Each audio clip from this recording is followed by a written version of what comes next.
நீதிமொழிகள் 1வது அதிகாரம் 33வது வசனம் இப்படியாக சொல்கிறது, எனக்கு செவி கொடுக்கிறவன் எவனோ அவன் விக்கினமின்றி வாசம் பண்ணி ஆபத்திற்கு பயப்படாமல் அமைதியா இருப்பான். ஏசப்பா சொல்றாங்க, ஏசப்போடைய வார்த்தைக்கு எவன் செவி கொடுக்கிறானோ அவன் தான் எந்த பிரச்சனைக்கும் பயப்படாம அமைதியா பாதுகாப்பா இருப்பான் அப்படின்ட்டு. ஆண்டவருடைய வார்த்தைக்கு எப்படி செவி கொடுக்கணும்னா, ஏசப்பா நமக்கு எழுதி கொடுத்துருக்கிற பரிசுத்த வேதாகமத்தை தினந்தோறும் வாசிக்கணும். வாசிக்கும் போது அந்த ஒவ்வொரு வார்த்தையும் என்ன சொல்லுதுங்கிறத நம்ம கவனிக்கணும். அது மட்டும் இல்லை, இந்த உலகத்தில் நம்ம எப்படி வாழணும், இனி நடக்க போகிற காரியங்கள் என்னென்ன அப்படிங்கிறது பரிசுத்த வேதாகமத்தில் கொடுக்கப்பட்டிருக்கு. அப்போ அந்தந்த காலத்துக்கு ஏற்றது மாதிரி அந்த வார்த்தை எப்படி சொல்லுது, என்ன சொல்லுதுங்கிறத நம்ம கேட்டு அதன்படி வாழணும்.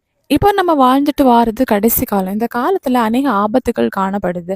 இன்னும் பூமி அதிர்ச்சிகள், சுனாமிகள், எங்க பார்த்தாலும் இயற்கையினால பேரழிவுகள் இப்படியெல்லாம் நடந்துட்டு வர இந்த காலத்துல நம்ம இதுக்கெல்லாம் தப்பி வாழணும் அப்படின்னா ஆண்டவருடைய வேதாகமத்தை வாசிக்கணும். பரிசுத்த வேதாகமம் இப்படியாக சொல்கிறது, உன்னதமானவரின் மறைவில் இருக்கிறவன் சர்வ வல்லவருடைய நிழலில் தாங்குவான். இந்த வசனத்துல பார்க்கும்போது நம்ம உன்னதமானவரின் மறைவில இருக்கணும்.